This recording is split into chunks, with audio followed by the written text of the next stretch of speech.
everybody. Welcome to another episode of Two Strike Noise, your weekly baseball history podcast. My name is Jeff. I'm one half of the show. Joining me in studio, as always, is the other half of the show. It is Mark is it Andrew Johnson? I don't know what that A stands for. How'd you guess that? Is it really? It is.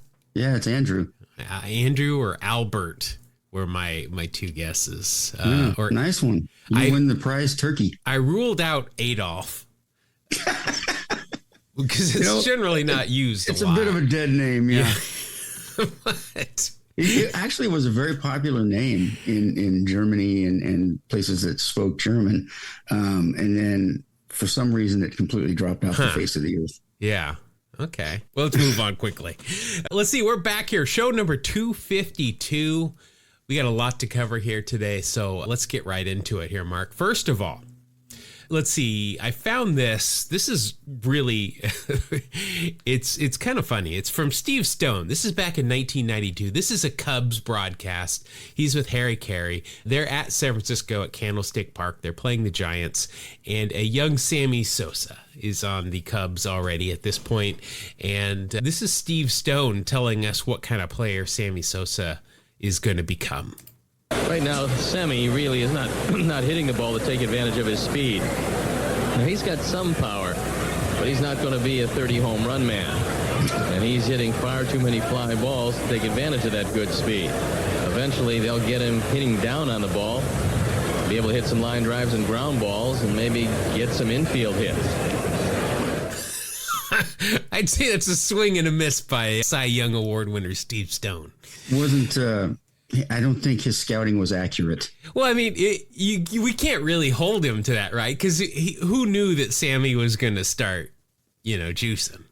Was Sammy pretty small when he came up? Oh, yeah, like yeah. Guy? Look at those. Yeah, I kind of remember that. Those first shots of him. Who is it, with the White Sox or the Rangers that he came up with? I always forget which of those is. I do not recall. I couldn't even remember if he was skinny or not. Yeah, so he came up with the Rangers and only played in 25 games and was traded in his rookie season to the White Sox. But yeah, he was super skinny. Like skinnier than Bonds. Wow, that's funny. Well, yeah, that's true. We can't judge the scouting report because they didn't take in anabolics as a possibility. Yeah. So look at that. In '89, he was traded with Wilson Alvarez and Scott Fletcher to the White Sox for Harold Baines and Fred Manrique. Wow. Interesting trade. Yeah, Hall of Famer and the guy that signed Jose Altuve. And a Seattle favorite, as we've discovered. Oh, yeah. They love him. They love him wherever he goes. Yeah. You know what? They're not booing. They're saying Altuve. Yeah, I'm sure that's it. And then for Bregman, they're saying, because he's number 2, they're going to. Well, you put some thought into that. Let's see. An auction is going to happen in August that is very interesting. The road gray Babe Ruth jersey that he wore in Game 3 of the 1932 World Series, which was against the Cubs, and some foolish people think that Babe actually called his shot in this game, in Game 3. Oh, that one, yes. Yeah, is expected to set a record for sports collectible, what it's going to go for at auction, where it could fetch upward of $30 million. You gotta be kidding me. Should we start a GoFundMe? See if we can absolutely grab this? I'm sure our show is so big we can gather 30 this is what we'll do. If we win it, then everybody, it's like the Stanley Cup. Everybody gets a week with it where you can do whatever you want with it. If you want to, we cut it up. Well, that would be a way to recoup the money. But anybody that wants to donate, maybe we'll do this first. Everybody gets a week with it. If you want to go Costanza on it, you can tie it to the back of your car and drive around the parking lot. If you want to wear it in a game like David Wells and the Babe Ruth hat, eat a hot dog, spill some mustard on it, whatever. I think if you want in on this, let us know and we'll see if we can get enough money together. But according to ESPN, the jersey last sold for $940,000 in 2005. At that time, it had been dated to the 1932 season, and they suspected that it may have been worn in the World Series, but there was no confirmation of that fact. But now, since then, the jersey has now been photo matched as the one that he wore in Game 3, thusly the $29 million price increase. Yeah, that'll do it all right. Yeah. This is not the first time a Babe Ruth piece has jumped in price. In April last year, 2023, a Babe Ruth bat that had sold for $400,000 in 2018 resold for $1.8 million after it had been matched in a picture. Wow. So the current record for any sports collectible is $12.6 million, which was spent on a near perfect graded 1952 Topps Mickey Mantle card. Nice. That was in 2022. I mean, I think Babe Ruth has got to be, I don't want to say the world, but just in the history of athletics, by far the most well-known athlete in the U.S. ever. Oh, absolutely. Bigger than Jordan. I totally agree. Yeah, bigger than I think Jordan. so. Bigger than Carmelo Martinez, Rick Shue. I mean, all the greats. It's Babe Ruth. Also up for auction, if you have money burning a hole in your pocket, the complete dance floor danced on by John Travolta in Saturday Night Fever. Wow. You can dedicate a room to that. Yeah. That's pretty sweet. Estimated to sell between $200,000 and $300,000.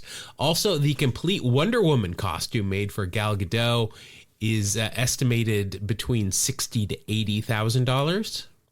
That's cool, but I think I'd rather have a Linda Carter. Oh, yeah. Or That's just me. Get to hang out with Linda Carter. She's still, man. Whoa. That was the first time I got those feelings down in my loins. I had a huge crush on her. I had a poster. I still do. I remember she was at a Heat game when I used to have to go to those things a lot, and she just looked incredible. I mean, everybody was stopping and just like jaws dropped, and man. Yeah. You know, you say Linda Carter and I'll stop and look. I'll freeze every time. That she's probably the biggest crush I ever had.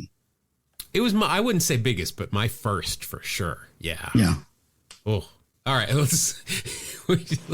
We should start a Wonder Woman rewatch podcast. How about that? Ooh, yes. But there's no explanation. I'm sorry. This is a tangent that like half of I don't know how long Wonder Woman runs. Say it was 4 years. Like the first 2 years, it's like versus the Nazis, right? And then the last 2 years, she's a government agent in I want to say FDIC, but that's like the banking. That would not be an exciting show, I don't think. It was like the same cast, but they just switched time periods. And like when Dick Sargent and Dick York got swapped out on Bewitched, nobody said anything, but you knew. Right.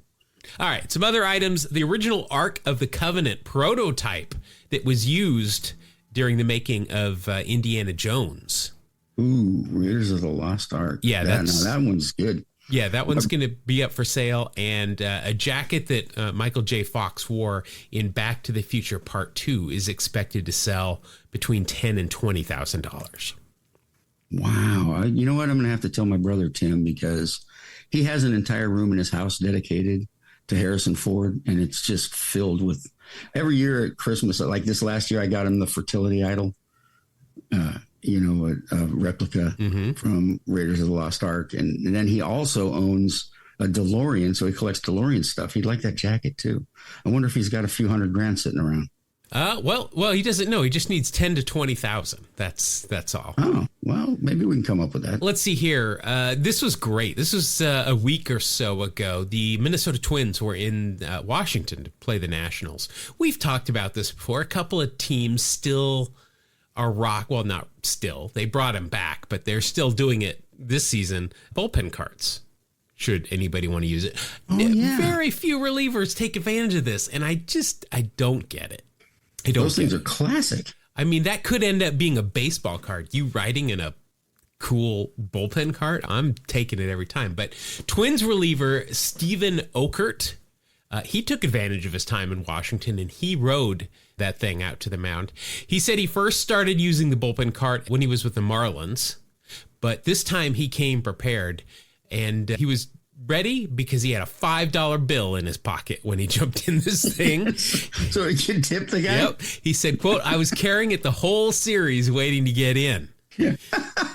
That's awesome. So he gave him 5. He's the first player all season for either team to have taken a ride in the bullpen cart.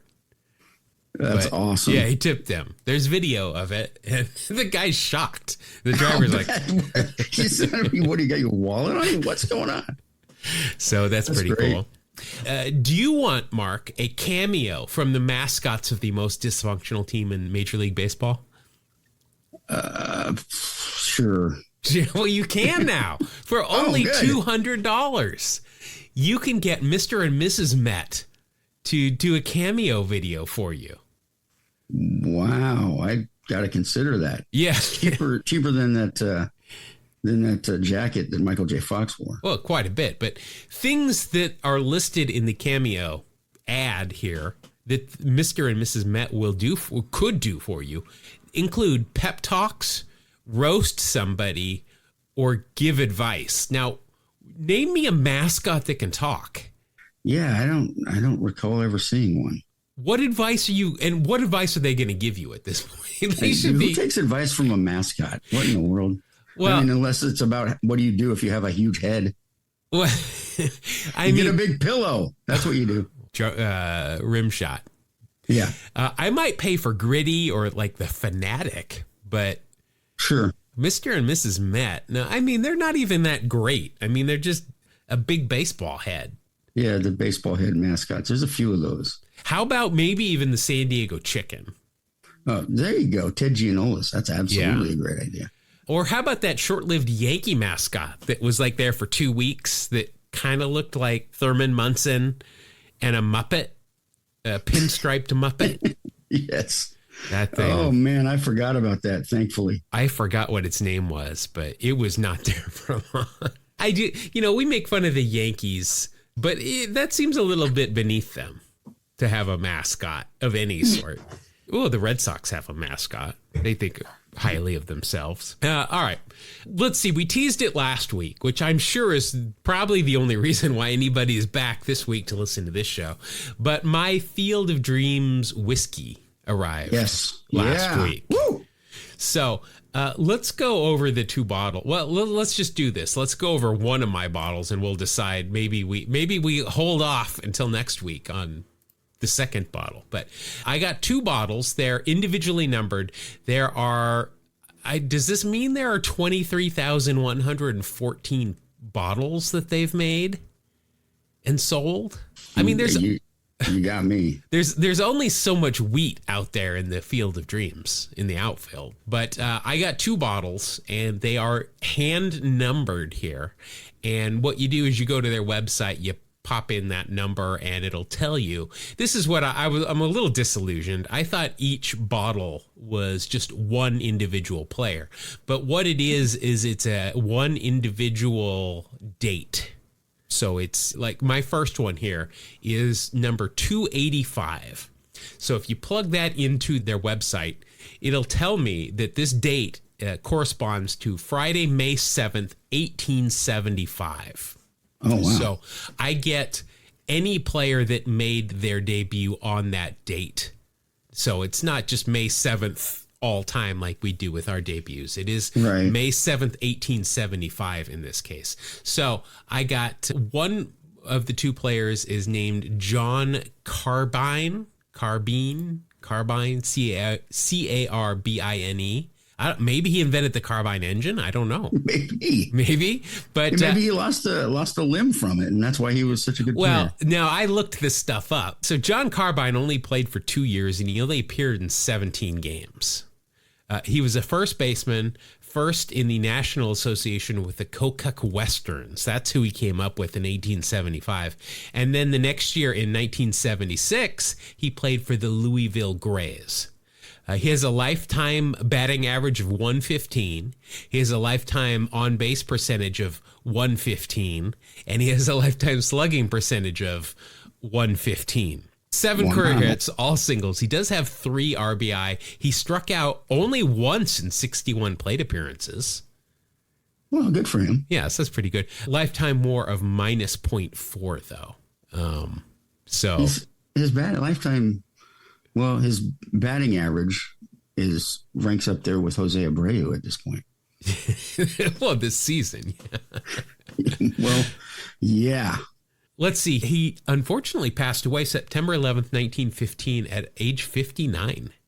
Oh, I could not find any information on him other than his Wikipedia page is one sentence that says he was a baseball player. But we already knew that. Yeah, I know. But I don't know if there were any farm accidents or anything. Right. That's the key. My second player is John Dillon. Not John Dillinger, but John Dillon. Right. He played in one game. So this was his debut and his only game. He only got one plate appearance. Seems like he was a pinch hitter and then played shortstop for a little bit of this game. One at bat. That's it. John Dillon, bats unknown, throws unknown, born unknown in St. Louis, Missouri. I don't know how they would know where he's from if they don't know anything else. And I have to assume he's still alive because there's no date of when he died. He must be alive. Yeah, I mean, he played Major League Baseball in 1875. So if they tell me he's not dead, I'm going to believe him. He is the brother of Packy Dillon. Oh, Packy. No, so Packy, let's see, he was born in 1853. He is dead. He died in 1902. He went to Notre Dame. He only played for 1 year, but he got in 3 games, and there is a picture of him. And he looks like John Wilkes Booth, if I'm being honest. But yeah, that's interesting family, the Dillons. So let's do this. My second bottle has a bit more girth. I know that's not the right word, but a bit more. No, I'm going to stick with it. I'm going to, okay. And you come up with a much better one. A little more gravitas for at least one of the players that debuted on that day. So we're going to save that for next episode. Keep you coming back. Ooh, yes. It's a cliffhanger. Yeah. It's like, is the Fonz going to be able to jump the shark? Yes. Well, this might be our shark jumping. We probably had that. We jumped the shark a long time ago. Like episode 2, I think. Right. All right, Mark, this show is set to debut on June 7th. So let's take a look at our debuts for this day. Very slim pickings this week. Real. I'm talking Jeff Manto, Alex Cora, Bill Swift slim. Not a lot. Charlie Blackmon did make his debut on this day. And, he's a pretty good player. Not Hall of Famer, but he's a real good, above average player. This name, though, caught my eye.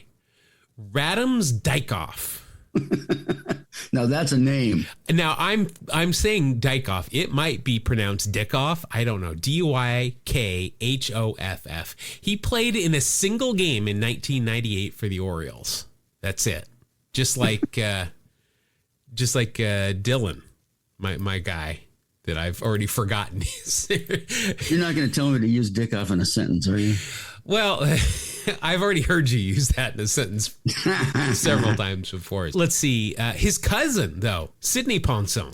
Oh, okay. Wow. So Ponson played for the Orioles for a while, too. Let's see. Dykhoff, I'm just sticking with Dykhoff, is from Aruba. And to date, 4 of the 6 Aruban Major League Baseball players have been knighted in their native land. Oh, nice. Or, I'm sorry, no.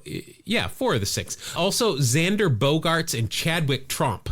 Those are the only 2 active Arubians. Arubans? Okay. I'm not sure how you say that. I apologize if I am getting that wrong. I think Bogaerts probably on his way to knighthood. You would think. I mean, with the other guys knighted, do you think they do that whole in the name of God, St. Michael and St. George, I give you the right to bear arms and meet justice thing? I haven't, since I have never heard that before. I don't know. So have I been knighted now? Well, no, I have to touch your shoulders with a sword. Oh. But I can't knight you anyway. I'm just a quartermaster. Oh, okay. Well, I think he's on his way. I mean, if Sidney Ponson is knighted, I've got to assume Xander Bogaerts is probably going to be at some point. There has to have been some Radams Dykhoff jerseys out there, right? I would hope so. Like Rusty Kuntz and Dick Pole jerseys. Some teenager thought they were being real edgy and bought a Dykoff jersey as soon as he was called up, and probably think they're hilarious. But yeah, that's it. Like I said, very slim pickings for June 7th. Yeah. I guess if you want to make a debut, June 7th is a good day because you'll kind of be the best player. Yeah, you got a really good shot at it. Yeah. All right, so that's going to do it for our BP segment. We're going to let the grounds crew come out, get this field game ready. It looks beautiful already. With that, Mark, I'm going to hand you the keys to the show here. Against my better judgment, but I'm going to. I have with me the Encyclopedia of Negro League Baseball. And there's a gentleman in here named Robert Thurman, a.k.a. Bob Thurman. And I'm just going to read the account. Robert Thurman was a pitcher and outfielder for the Kansas City Monarchs and Homestead Grays from 1946 to 1949. In 632 games, Thurman had a career batting average of .351. He played for the Cincinnati Reds 55 through 59, batting .246 with 35 home runs and 106 RBIs in 344 games. He is inducted into the Puerto Rican Baseball Hall of Fame. He later worked as a scout for the Kansas City Royals. So there you go. There's the segment. But you know what? I decided to look a little bit more into it. I was going to hit you with it. They don't call him the best color man in the business for no reason. No, yeah, there's a little more about him that actually is pretty interesting. One thing I found that I liked a lot about him is he played with some pretty big luminaries in baseball. We'll talk about that here as we go along the story of his life, often referred to as Big Bob, which is such a great nickname. I mean, who thought of that? Well, at 6'1", 205, like I said, a big used to be considered a lot smaller back in the Bob. day. Couldn't they call him like Monster Bob or Huge Bob? Or then he could have gotten the Monster Energy drink sponsorship. Monster He was Bob. also referred to as the Owl because he always seemed to win night games when he pitched. Oh, no, there was another nickname I forgot to bring up. And he's a power hitter. You don't want this nickname if you're a power hitter. He was nicknamed Big Swish. So, guessing he struck out a good deal. His Saber bio says he rarely got cheated at the plate. So Big Swish. Yeah, I don't even think Big Swisher was nicknamed Big Swish. So big guy, left-handed pull hitter. In the Baseball Encyclopedia, it says his real stats, but in his Negro League career, he was reported to be 6'4", 230. So all right, well that's a bit big, like the WWE. Yeah, you know, we're going to bump that up. Somewhere between the two is probably where he was. He was one of the most popular players on the Cincinnati Reds between 55 and 59. And served as an informal traveling secretary to the Reds. So he answered black phones players. Yeah. and took steno or what? I'm not sure. He was Costanza. But I'm sure he was good at it. He was Costanza, essentially. He was. So he played in the Negro Leagues for quite a while. He was playing semi-pro ball, and he ended up in World War II, just like a lot of these heroes. Was in New Guinea and Luzon. And he did see combat. So when he was discharged in 45, and the Homestead Grays signed him. So here's the luminaries, some of them I was talking about. He played alongside Josh Gibson, Buck Leonard, and Cool Papa Bell. So all of my favorites. That's nice. Not a bad team to be a part of. In 157 at-bats, he hit .407 with 6 home runs. So not so bad, but as a pitcher, he was 0-2. Very mediocre to bad pitcher, but a decent hitter and a likable guy. In 48, he posted a 6-4 win-loss record as a pitcher and hit .345. And so they won their last Negro National League pennant. He finished, it says, 5th in the NNL. So he joined Luke Easter and Luis Marquez in the Homestead outfield. So not bad company. Yeah, we did a Luke Easter episode a while ago. We did, yeah. The Grays went on to win the Negro World Series in 1948, beating the Birmingham Black Barons. And then it was right after that Jackie broke the color barrier, and the Negro League sort of fell apart because all the big league teams were stealing all the best players. But he got in there right at the end and got to be a part of some pretty impressive teams. He did go and play for the Negro American League and playing for the Kansas City Monarchs. and which were managed by another luminary, Buck O'Neill. We've heard of him. Yeah. Yeah, and played alongside Nat Peoples and Elston Howard. He played in Puerto Rico every winter, and I'm not going to try and pronounce the name, except for the last part, Santurce, maybe, was the team he played for. In 47-48, he led the league in homers, and with 9, and then the next season they actually hit 18. You got to remember they didn't play that many games, so not too bad hitting 18 home runs in a very short season. So the Yankees saw this, and they went and purchased his contract from the Monarchs, and they sent him to the Newark Bears in the International League, where he hit .317 with a .384 on base in 59 games. And then he got injured and was sidelined for a while. The Yankees then sent him to the Cubs, and he's played in 1950 for the Springfield Cubs in the International League. But he only hit .269, but he did walk 77 times for a .373 on base percentage. So not so bad. Bob knew how to take his base, if they pitched around him, powerful guy. After that, he went to the San Francisco Seals and did pretty well there. And they were, of course, in the Pacific Coast League. 1951 Caribbean Series.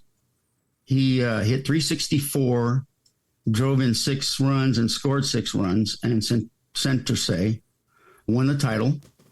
The first time a Puerto Rican team ever won. Thurman, of course, was just an American playing in Puerto Rico. But he's in the Puerto Rican Baseball Hall of Fame. So he was a huge name in Puerto Rican baseball. He played in the 53 Caribbean Series with Santurce again, and he hit .474. So did quite well. Quite well. Yeah. And then he played in the Dominican. They were kind of an outlaw league. They're not affiliated with Major League Baseball. So they were signing minor leaguers with big contracts. And he went to play for Escogido in the new league, and which got him a suspension from Major League Baseball, because this was a rogue league, and Major League Baseball, they're not affiliated with us, they're suspended. It's one of those things. The Dominican League did join organized baseball in 1955, but now he's suspended and he can't play for the Dominican team anymore because they're part of Major League Baseball now. So he's stuck in limbo. He ended up playing winter ball with Puerto Rico, and it got him noticed, and he did pretty well on a pretty talented team. You're going to love this outfield here. First of all, Don Zimmer called this team the best Winter League baseball club ever assembled. Zim was the shortstop. All right. Ronnie Sanford was at second. And just check out this outfield, though. Thurman was in right field. Willie Mays played center. And surprisingly led the league in batting. And in right field, or in left field, they had some dude named Roberto Clemente. So pretty decent outfield. Played with some seriously great players. Their pitching staff was Sam Jones, Bill Greason, and Ruben Gomez. All around, just a super talented team. They won the Caribbean Series that year. And Major League Baseball decided he wasn't suspended anymore because the Cincinnati Reds wanted him. So he came to the Reds. The same day, Elston Howard became the first black man to play for the New York Yankees. So he was right there, right at that time where the color barrier was really starting to fall. In 57, he had a pretty good year in the big leagues. By June 1st, he was hitting .351. By the end of the year, though, he was at .259. And in August, they sent him to the Seattle Rainiers, my favorite Pacific Coast League team. And he did very well in the minors. He walked a lot because he had a great eye. And I'm sure he swished a lot, too. He did play the entire 58 season with the Redlegs. He only hit .230, but he was mostly a pinch hitter. 94 games, but only 41 in the field. He was the third oldest player in the National League, trailing Hank Sauer and Sal Magley and Enos Slaughter. So more good company that he was involved in. He played for the minor leagues with Seattle very well, and then with the Omaha Cardinals of the American Association, and had a career .246, .314, .465 slash, 334 major league games. It says here his power made up for his lack of contact lifetime 100 OPS. So not so bad. 100 or 1.0 OPS? 100 OPS plus. Oh, okay. OPS plus. Sorry, yeah. He was inducted into the Caribbean Baseball Hall of Fame because of his 1950s great play. He did join the Minnesota Twins as a scout after his playing career. He was also inducted into the Puerto Rican Baseball Hall of Fame. So 2 Halls of Fame or Hall of Fames, however you want to put it. Bob had a heck of a career and played with a lot of good ball players, but I had never heard of him until Marshall pointed him out to me, a longtime listener, Marshall. He did win 1 Negro League World Series, of course, with the Homestead Rays in 1948. A fantastic player, one you never really hear of, a guy that was suspended and in limbo for daring to play for a rogue league. But then, of course, Major League Baseball, when they suspend you, they don't really mean it. Just unless you're Pete Rose. Right, except for Pete. Yeah. And Joe Jackson. And Shoeless Joe. This is true, too. So Big Swish, the Owl, Big Bob, wrapped up his career, passed away on October 31st, 1998. So he played with some of the greatest players of all time. That is the story of Bob Thurman. Listen to this. This is a preview of the 1949 East-West All-Star Game in the Negro Leagues. And this reporter said, quote, "Another player who seems destined to move up is Bob Thurman. He is also with Kansas City, and many tab him as Josh Gibson's successor when it comes to hitting. Bob is hitting .327 and is a home run hitter deluxe. Thurman's Tootsies are lined with mercury. He's leading both leagues in stolen bases with 12? Formerly a pitcher, he can throw with the best of them and is definitely ticketed for the majors." Nice. Yes, well, Big Bob. It's a great little blurb there, but the word Tootsies should never appear in any kind of journalism. I don't think. No, that should only reference the Dustin Hoffman movie or the chocolate candies. I think those are Tootsie Rolls, not... Oh, well, same thing. But looking at this, I see this. He's got a pitching record as well. Not that great, but, I mean, he could find a spot probably today average as pitcher, a pitcher. But a very good power hitter. Yeah. And even with those Negro League numbers, just not a lot of numbers here, though. Right. I just noticed I had made a note of the traveling secretary thing. He was responsible for arranging accommodations when the black players couldn't stay with the team. So that's just ridiculous. I'm sorry. It just goes back to last week when I got worked up. Yeah, but thanks to Marshall for pointing them out. Looks like he was also teammates at Santurce. Is that what we decided? Santurce with Orlando Cepeda was on that team as well. Oh, there's another good player. A 19-year-old Orlando Cepeda.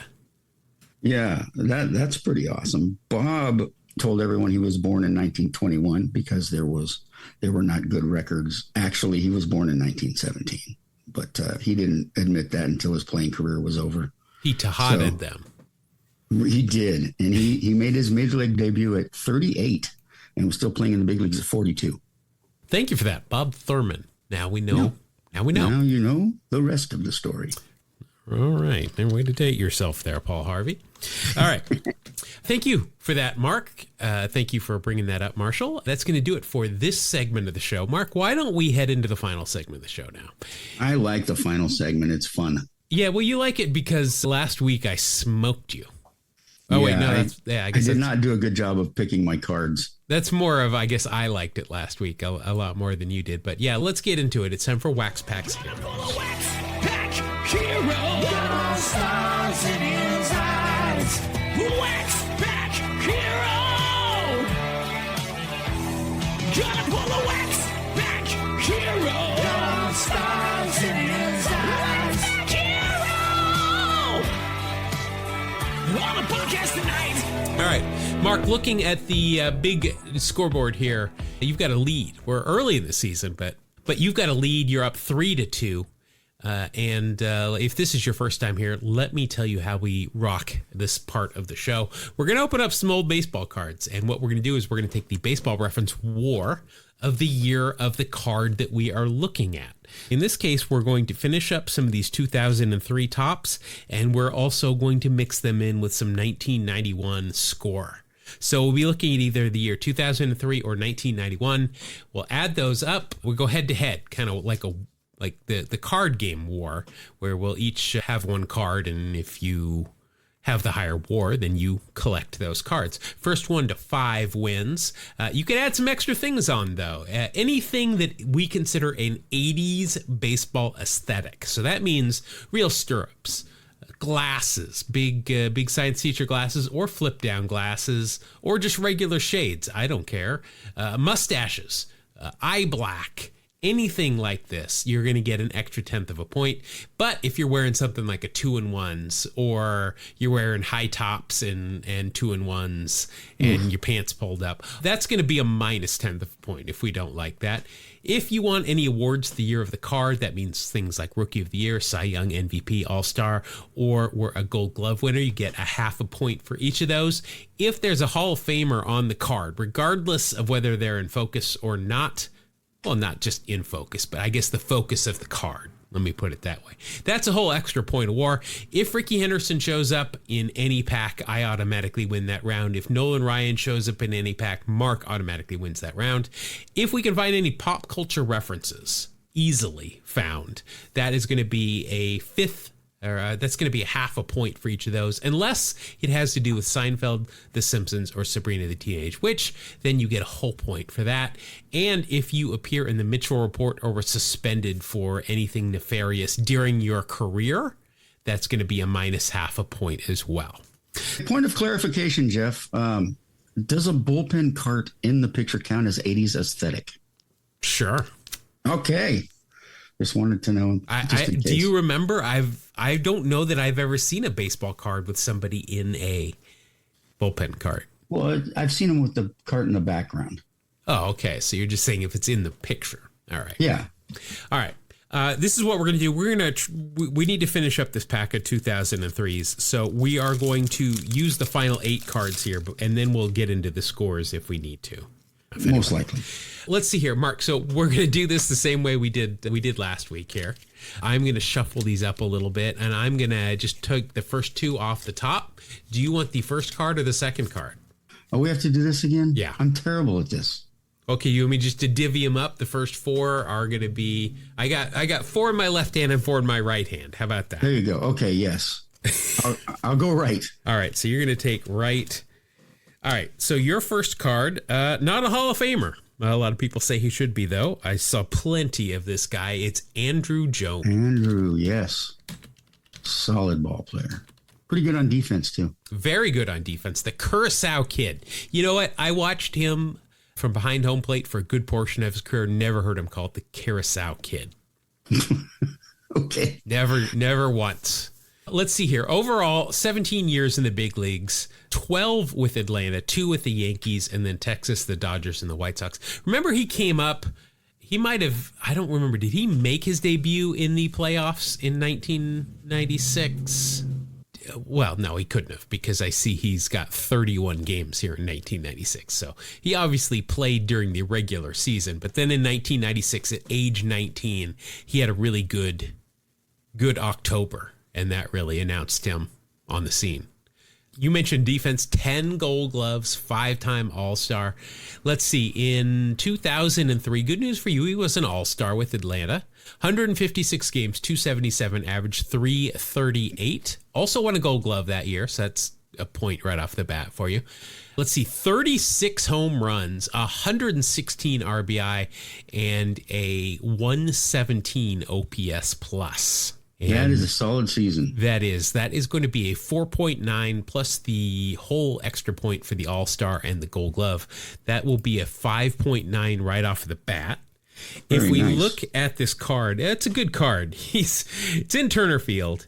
He's on one knee catching a fly ball. It looks like it's a day game. It looks like the sun is completely in his eyes, and he eventually made the catch here. Nothing, though, in the card is going to help you out. Okay. He is the father. His kid is in the minor leagues. I don't think he's made his debut yet, but he's a highly thought of prospect.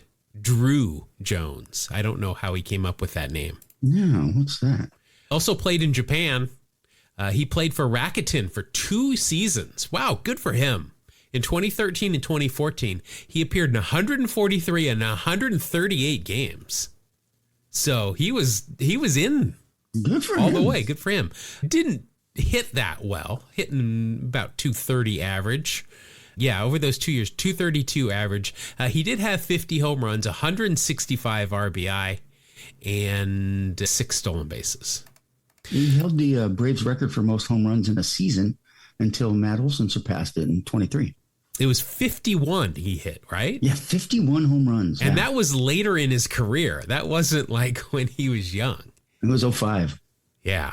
Gold gloves are nice, of course, but I prefer the Fielding Bible Awards. He won a Fielding Bible Award in 07 for center field. I love the Fielding Bible. Let's see. Well, he's gotten in some trouble off the field. We're not going to talk about that. And, wow. All right. Well, let's just move on. Yeah, Nothing that's going to lose you any points because it didn't happen during his career, but let's just move on. So you're at 5.9. Not bad. Well, I think that's a great score, especially since my card is outfielder for the Astros, Orlando Merced. Orlando Merced, not to be confused with Orlando Mercado. I literally had to stop myself from saying Mercado. Who is Orlando Mercado? Now I got to look that up because that name came to me, but I don't remember anything about him. Let's see. Orlando Mercado played from, he's a Mariner. That's probably why you know him. Yes. 82 through 90 came up with Seattle. Played for Oakland for 1 year. He played like for everyone does. Well, he played for everybody for 1 year. He's a backup catcher. All right. That makes sense. But let's look at Orlando Merced. 13 years in the big leagues, 7 with the Bucks, 3 with the Astros, 1 for several other teams. 2003, his final year in the big leagues. Appeared in 123 games, played everywhere. Hit 231, 283 on base, 3 home runs, 26 RBI, 67 OPS plus, a WAR of minus 0.4. Ouch. So I don't think any amount of pop culture is going to help me here. That's okay because there is not any amount. No, there is. Well, he came in second in Rookie of the Year voting in 91 behind Jeff Bagwell. Oh, nice. All right. First round goes to you. Congratulations. Your next card, you've got a tops rated rookie. Uh-oh. Could be good, could be bad. Yeah, probably not great because he wasn't a Rookie of the Year and he might have not even made his Major League debut at this point. But it's a guy that has just a massive upper body, a massive back, and that back is covered in one massive tattoo. It is Eric Hinske. Oh, and he was Rookie of the Year in 2002. Okay. But we're looking at 2003 luckily for me. Let's see, 12 years in the big leagues, 5 with Toronto, 3 with Atlanta, 2 with Boston, a couple other teams. 2003 in Toronto, 124 games. He hit 243, 329 on base, 12 home runs, 63 RBI, a 97 OPS plus. And that is a WAR of 1.9. Nothing on this card is going to help you out. Even though he's got some old school Franklin batting gloves on, we're not going to count that.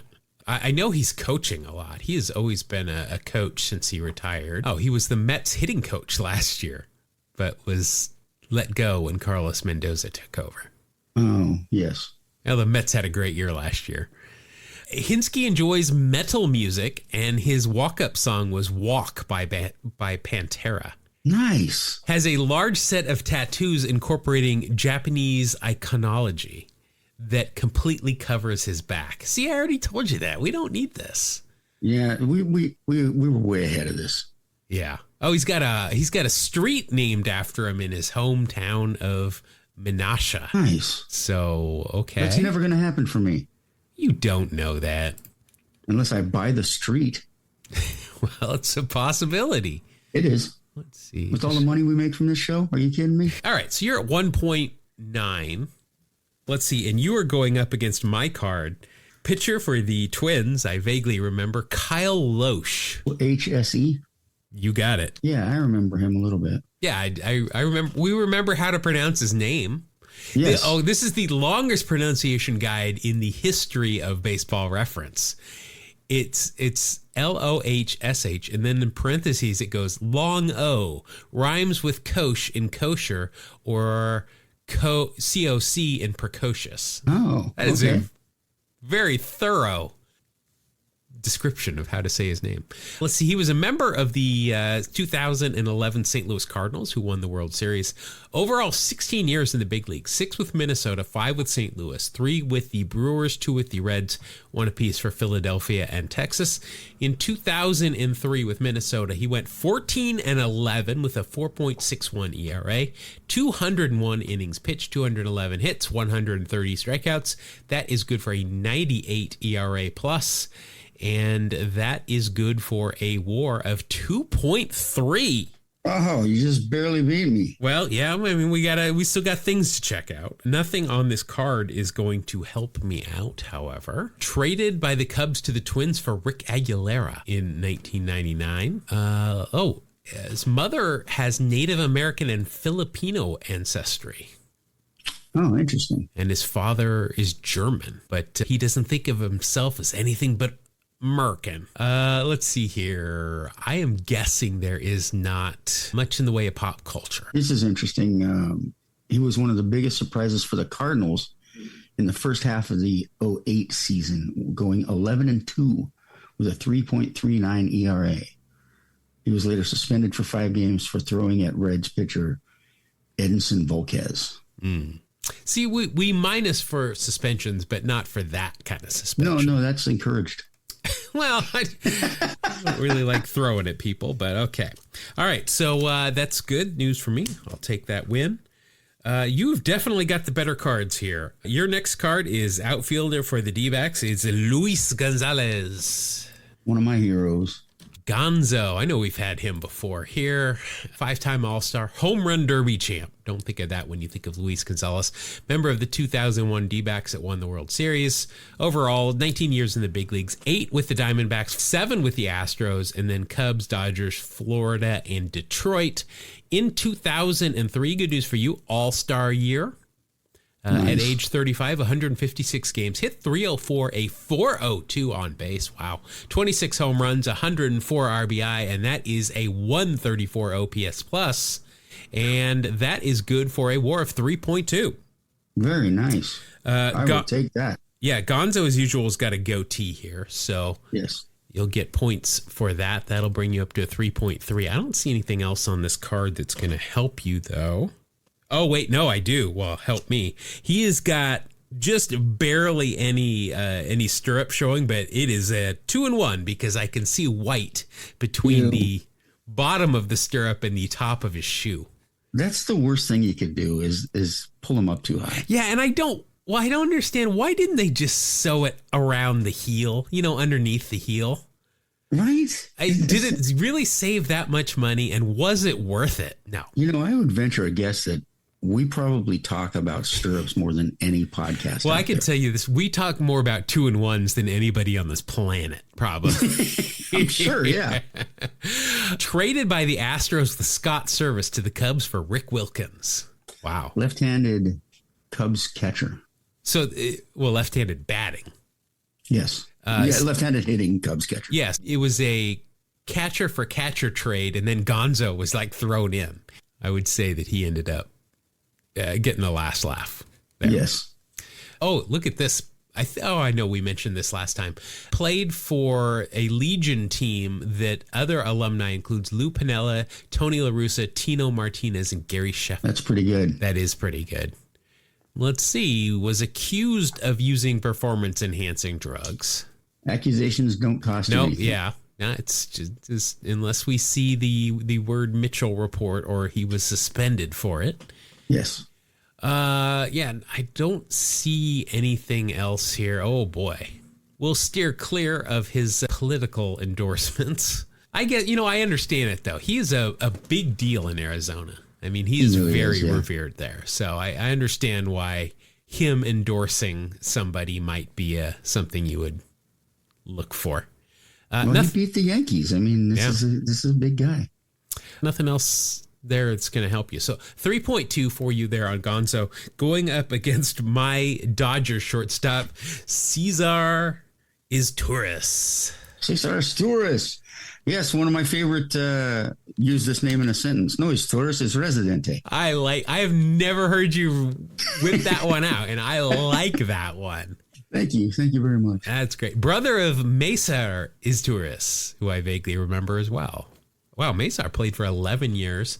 Cesar played for 13 years, 5 with the Dodgers, 3 with Baltimore, 2 with the Cubs, and then a whole slew of other teams. In 2003, as a 23-year-old, he hit .251 for the Dodgers, .282 on base, 1 home run, 40 RBI, 10 stolen bases, a 60 OPS plus, and that is good for a .2 WAR. Nothing on this card is going to help me out.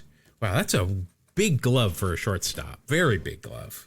Usually these infielders are using these tiny gloves. Yeah. They won a gold glove in 03, 04. Yeah. Interesting. Oh, if you're Cesar Izturis, you can at least say, hey, I was traded for Greg Maddux at one point.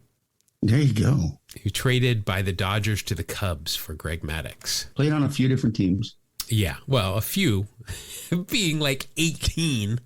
Right. Yes. Nothing else here is going to help me out. So that's a big time loss for me. You are up 2-1. All right, our final cards from the 2003 pack. You got a player here for the Mets that I was somehow mistaken for while I was sitting in the Mets dugout during a rain delay at Turner Field once. It's Ray Ordonez. That's Ray with R-E-Y. R-E-Y. Just like Ray Palpatine. Ray from Star Wars. Was that? Let's see. Great fielder. Absolutely. That's all you can really say about him. He is a great fielder. 3 Gold Gloves in 9 years in the big league, 7 with the Mets, then the Rays and the Cubs to finish it out. 2003 with the Rays, appeared in 34 games. He hit .316. His highest batting average beyond this .316 in 34 games was .258. Wow. And he's a lifetime .246 hitter. So, yeah. 3 home runs, 22 RBI, 116 OPS plus, and that is good for a WAR of .7. Oh, he's got eye black on, so that's good news for you. So that'll be a .8. I love this little line here. Not a particularly effective hitter. Besides a career batting average of .246, he was not a good base stealer, drew few walks, and had little power. His lifetime OPS of 600 was almost 200 points lower than the major league average. Yeah, and this was really during the time when in the 80s, you look at Ozzie Smith, right? Mm-hmm. Ray Ordonez would have been a star in the 80s. Oh, yeah. Because shortstops, you were there to field. Same with center fielders. You very rarely got that guy that could hit for power and run. I mean, you were there for defense, and that's what he was. For sure. The Mariners signed him in November of 2006. So he came to camp and tried to get ready and just said, I've had enough. I'm too old for that. Oh, well, yeah, that was a little while into his career. Yeah. Wow. Agreed to pay his ex-wife $6,200 a month in child support for Ray Jr., their son. Previously, he had been paying $1.50 per month.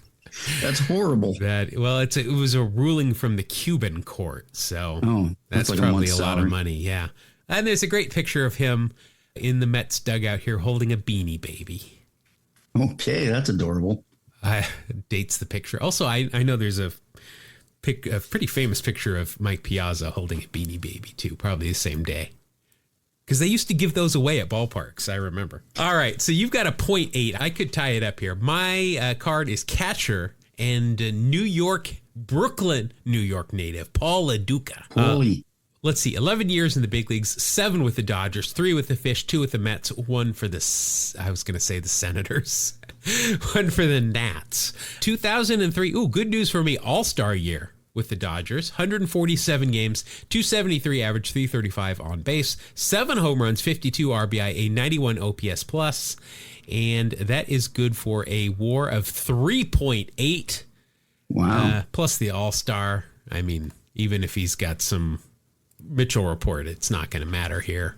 He was a walk-on at Glendale Community College in Arizona.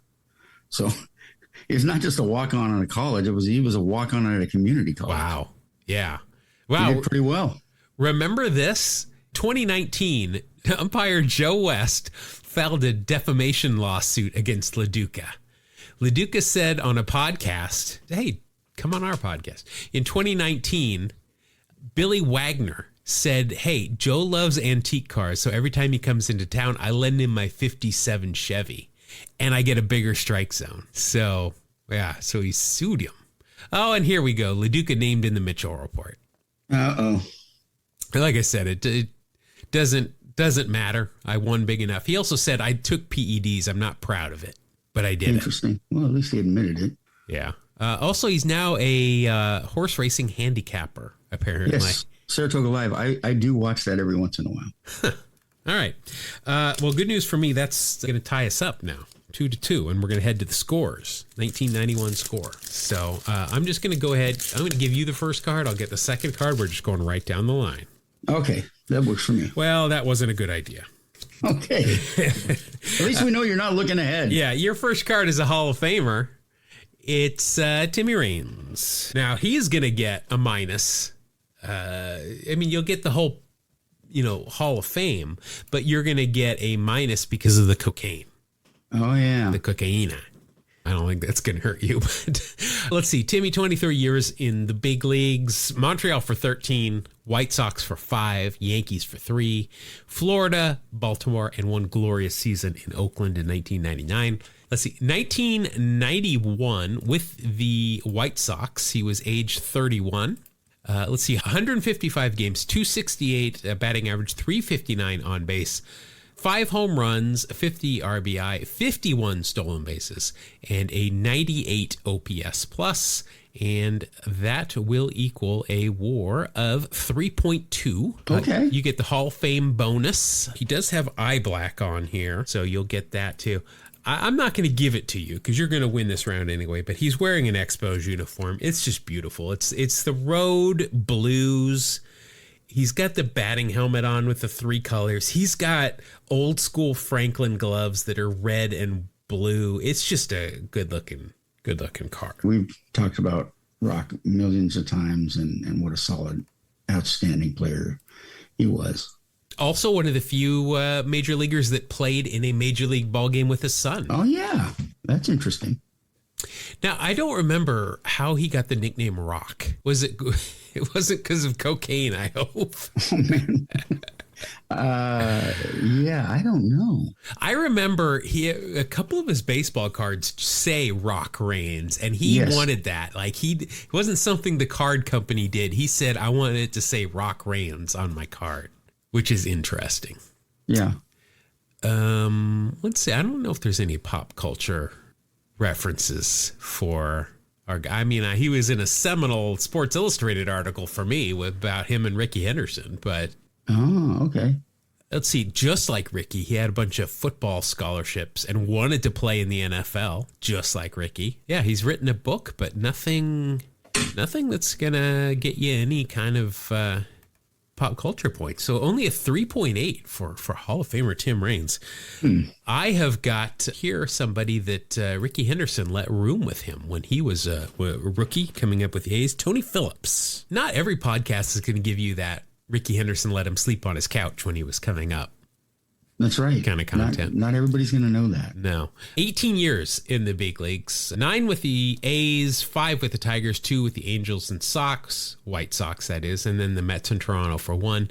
Let's see. 1991 with Detroit, 146 games, hit 284, 371 on base, 17 home runs, 72 RBI, 10 stolen bases, 122 OPS plus. And that equals a WAR of 5.2. Wow. On this card, he has got real stirrups and he's got a mustache. So that will be 5.4. I'm going to beat a Hall of Famer. Yeah, how do you do that? First round draft pick, 10th overall for the Expos in 1978. I really doubt that he's got a lot of pop culture. Uncle of professional football player Jermaine Phillips, who I have no idea who that is. Me neither. And speaking of cocaine, he apparently enjoyed it a bit. The crack variety. Oh, well, freebase. Oh, wow. I'm sure I knew this when it happened, but I had completely forgotten. Died in 2016 of a heart attack. Yeah. I remember that. Now I do, because I was very sad because he was a member of the A's, and I know that Ricky had kind of taken him under his wing, and he was a member of the 89 World Series team. Yeah. All right. Well, Tony is going to get me a win, so I appreciate that. R.I.P. Tony Phillips. All right. So it is 3-2. I have taken the lead here. Your next card is pitcher for the Phillies, Terry Mulholland Drive. Nice. All right. So Terry Mulholland, 20 years in the big leagues. I mean, he was a lefty. Yeah. Phillies for 6, Giants for 5, and then just a whole bunch of other teams. Looking at his jersey numbers here on Baseball Reference, in 2001, he split time between the Bucks and the Dodgers. Overall, 1-1 in 41 games. 4 starts and 8 games finished. So middle relief for most of it. 4.66 ERA, 65 innings pitched, 42 strikeouts, a 93 ERA plus, and that is good for a WAR of 0.2.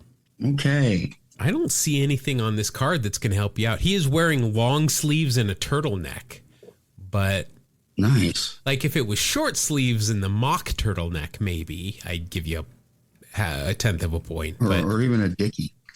Well, then, yeah, you get extra points. Giants first round draft pick in 1984, 24th overall. Was traded with for Bedrock at one point. Steve Bedrosian. And he did throw a no-hitter, right? Let's see. 89, the only batter to reached base on an error, and was then erased on a double play. The final out was made by Charlie Hayes with a diving catch of Gary Carter's line drive down the third baseline. So there had you go. One of the best pickoff moves ever. Oh, he's a lefty. Amazing. Yeah. Fan of collecting baseball cards. Yeah, he's a card collector. That's right. All right. So that's a 0.2 for you. So I have got second baseman for the White Sox, Scott Fletcher. And this is a great shot. He is turning a double play, and it looks like Carlos Baerga of Cleveland is sliding to break it in at old Cleveland Municipal. Good news for me is Scott Fletcher has got stirrups, and he's got flip-up sunglasses. So I'm going to start out with 0.2 right there, which is what you finished up with. Yes. Yeah, great. So assuming he has got a positive WAR for this year and is not on the Mitchell report, I should be good. 1991, he was with the White Sox.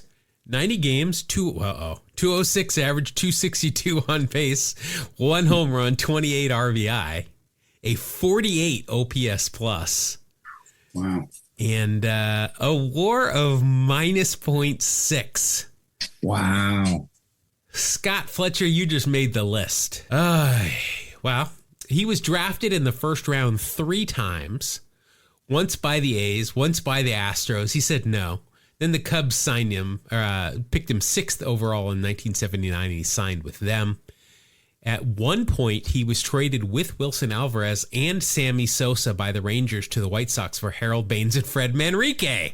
There we go. We've gotten 2 cards involved in that trade. Nice. Oh, not cards. We were talking about Sammy Sosa just earlier in BP. Right. And we've talked about George W. Bush named his dog after Scott Fletcher. So yes, Spot Fletcher. All right, so it's 3-3. This one's taking a while here. This is a real battle of attrition. Nobody's doing anything. Your next card is second baseman for the Royals, Terry Shumpert. Terry Shumpert. Don't remember a whole lot about him. I remember him with the Royals. I remember him with the Red Sox. Let's see. Overall, 14 years in the big leagues. 5 with the Royals, 5 with the Rockies, and then Tampa, San Diego, Chicago, and Boston. In 1991 with the Royals, his first full year in the big leagues, 144 games, 217, 283 on base, 5 home runs, 34 RBI, 17 stolen bases, but 11 caught stealing, a 68 OPS plus, and that is a WAR of minus 0.2. Very Scott Fletcher-like. Yeah. Let's see here. He has got, this card, he is turning a double play, while number 2 for the Yankees is sliding in trying to break it up. Now, I know we've looked up the number 2 for the Yankees before, who wore it before Jeter. And I don't remember, but this is them. I can see he does have real stirrups on, though. So that will take you to a minus 0.1. Nice. Nothing else on this card is going to help you out. And son Nick was drafted by the Tigers in 2015. I don't think he actually made it to the big leagues. Although it has been reported that Mookie Betts is a nephew of Shumpert, they are actually first cousins once removed. Okay. Well, I never heard either one of those. Yeah, I think the only time I've heard that is when we read this however many months ago when we had him before. But anyway, that is a minus 0.1 for you. And you still might win because I'm not sure if my guy made it to the big leagues. It's a rookie prospect, pitcher for the Dodgers, David Walsh.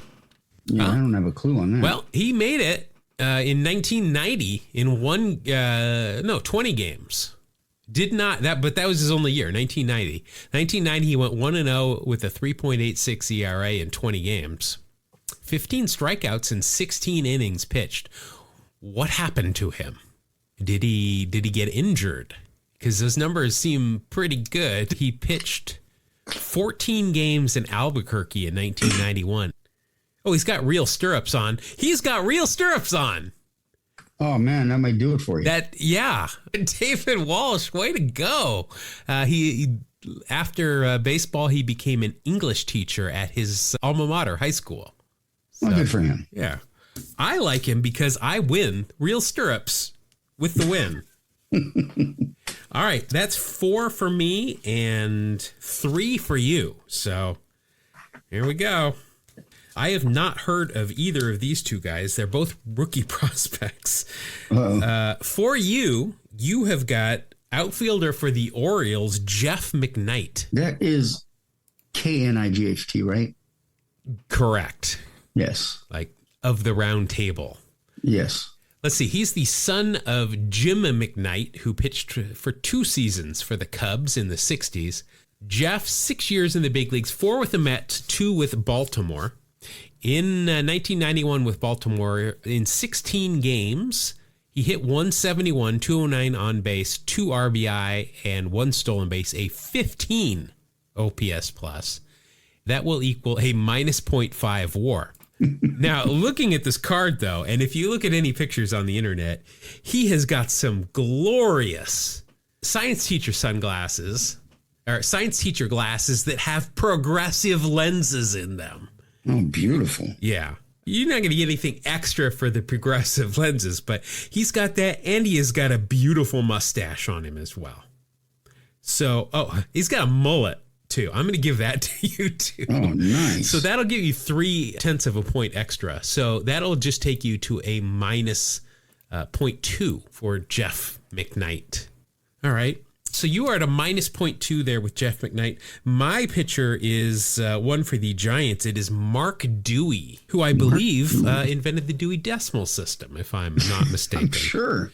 Let's see. Okay, well, he played in the big leagues, 1990 through 1996, except for 1991. But again, he's got real stirrups on, so I'm going to win.